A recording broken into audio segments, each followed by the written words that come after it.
Assalamualaikum, salam literasi.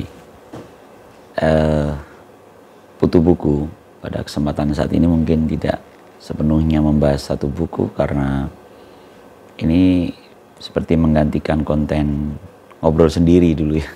Saya sering bilang ngomong sendiri. Sebenarnya terkait dengan jiwa, jadi seputaran jiwa itu apa? Ini ada dua bukunya Said Hawa.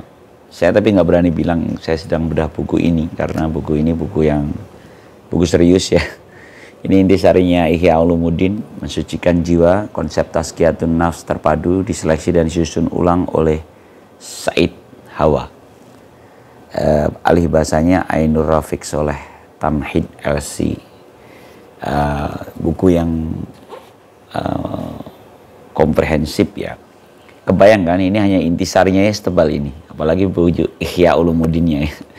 Jadi memang luar biasanya ulama-ulama terdahulu itu begitu, dia menuliskan satu kitab, kemudian kitab itu bisa menjadi disyarah, diintisarikan gitu. Jadi ketika disyarah kan berarti diperjelas, bisa jadi menjadi lebih panjang dan lebih lebar pembahasannya dibanding aslinya, atau diintisarikan jadi justru diringkas gitu oleh ulama-ulama selanjutnya gitu ya.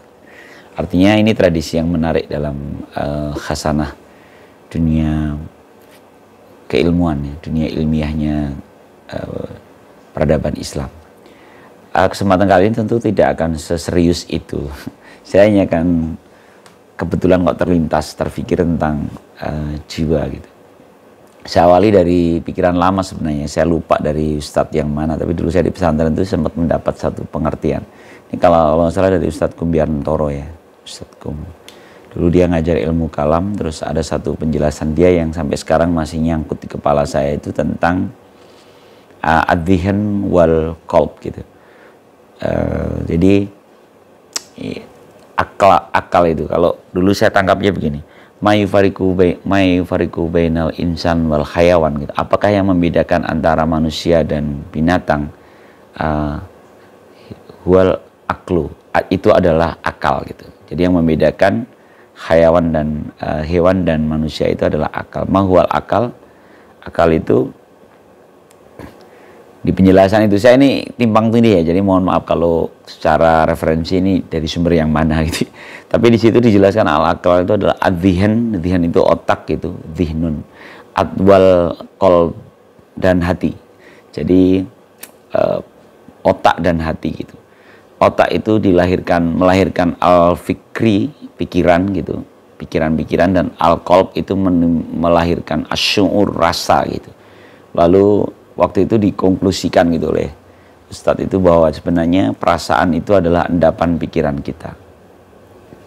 Saya pikir itu menarik. Lalu di manakah jiwa itu gitu? Ketika kita bicara tentang mensucikan jiwa, ya kan? Jiwanya disucikan dengan pikiran dan perasaan gitu. Ya kan? Saya sebenarnya ini baru saja saya menonton film The Substitute gitu. Itu film Argentina tapi terjemahan bahasa Inggrisnya The Substitute, sang pengganti. Film Argentina cerita tentang dosen sastra yang akhirnya pulang kampung dan mengajar SMA.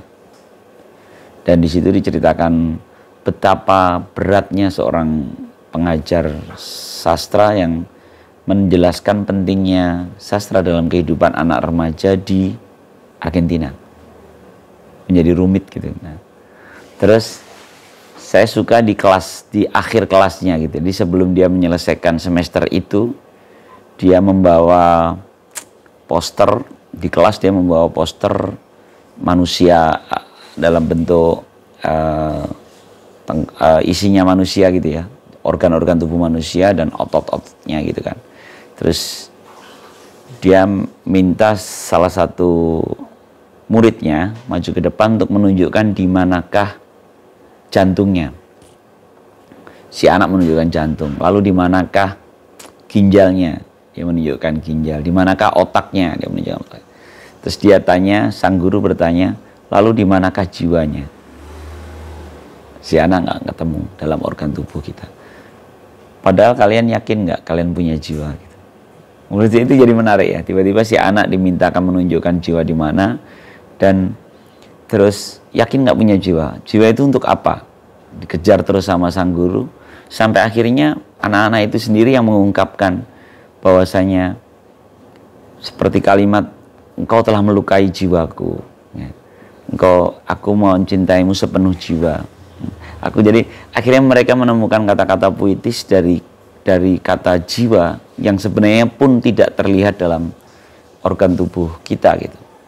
Dan sang guru menyampaikan bahwa bahkan saat tubuh ini mati, jiwa itu masih ada gitu. Jiwa itu masih bertemu dengan Tuhannya kan. Dan itu menurut saya sebuah cara yang indah gitu dalam seorang guru sastra yang bisa menyampaikan sastra dengan sudut pandang yang tepat gitu. Jadi akhirnya si anak merasa itu. Demikianlah akhirnya si guru menyampaikan, kelas telah usai. Jadi teman-teman anak-anak semua lulus katanya gitu. Lulus setelah memahami makna jiwa itu.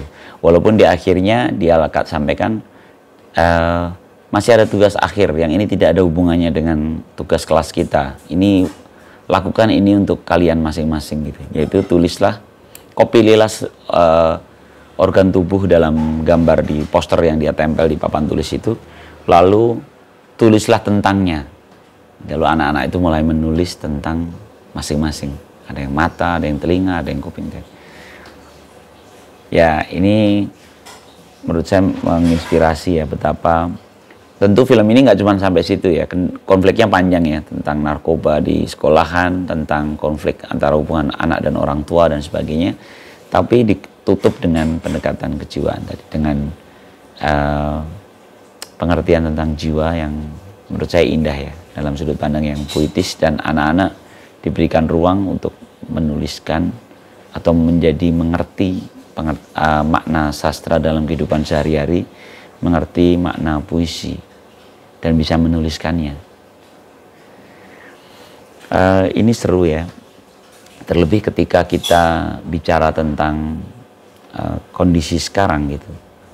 Betapa kehidupan kita ini seringkali mengabaikan kebutuhan jiwa kita.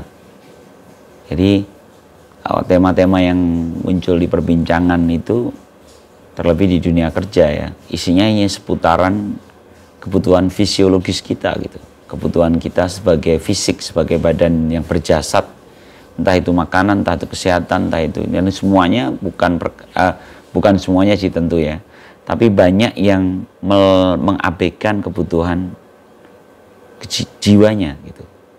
Sementara bahkan di kitab suci mungkin juga termasuk, nanti kalau teman-teman baca buku Tazkiyatun Nafs ini, mensucikan jiwanya Sayyid Hawa ini, banyak sekali dalil dalam kitab suci yang justru mengingatkannya adalah ke jiwa. Misalnya qad aflahal man zakkaha gitu kan. Terus fa'alhama fujuraha wa taqwa kan. Ketika engkau telah diceritakan nafs, maka di situ ada fujur, ada taqwa. Jadi bahasan tentang nafs itu pengertian yang berjiwa, kuluman alaiha fan, oh salah ya, kullu nafsin dha'iqatul maut misalnya. Setiap yang berjiwa akan bertemu dengan kematian. Jadi hal yang berjiwa itu adalah kita, dan jiwa itulah yang sebenarnya harus kita rawat dan kita jaga gitu. Di luar fisik kita kan hanya kendaraan yang kita gunakan. Saya pikir ini menjadi mulai ya di beberapa tema bahasan yang perlahan-lahan kan, setelah kita tadi terbuai oleh hal-hal yang fisiologis, ternyata kita punya kebutuhan atas kesehatan jiwa, kesehatan mental. Nah, kalau sekarang istilahnya gitu ya, kesehatan mental masing-masing, dan akhirnya dibutuhkan saran-saran profesional atas kesehatan mental kita. Ya mungkin itu ya, ini obrolan di luar buku ya, tapi kalau saya tadi mau bahas tentang bukunya Sayyid Hawa ini, tapi terlalu serius dan butuh waktu yang lebih panjang, jadi saya hanya mengambil satu fragmen film The Substitute, film Argentina ya, Saya lupa judul aslinya itu, tapi ini judul bahasa Inggrisnya The Substitute, sang pengganti, guru pengganti yang bisa menyelesaikan masalah-masalah di kampung halamannya. Kemudian saya hubungkan dengan buku Said Hawa dan ilmu yang saya dapatkan di pesantren dulu. Saya lupa dari Ustadz siapa, kayaknya si Ustadz Kum yang menyampaikan tentang adzihnu wal qalb, itu menjadi al-aqlu, dan itulah yang membedakan antara manusia dengan hewan. Dia punya pikiran, dan pikiran mengendap menjadi perasaan, dan perasaan inilah yang harusnya kita jaga. Karena kalau pikiran itu seperti CPU dalam komputer, dia bekerja sesuai memori yang kita miliki, dia prosesor ya, otak kita ini kan prosesor kita, kemudian disimpan dalam hard disk, dan itulah hati, disimpan dalam bentuk file-filenya dalam bentuk perasaan. Jadi endapan pikiran itu adalah perasaan, dan yang dihisap nanti di depan Tuhan adalah hard disk kita, perasaan kita.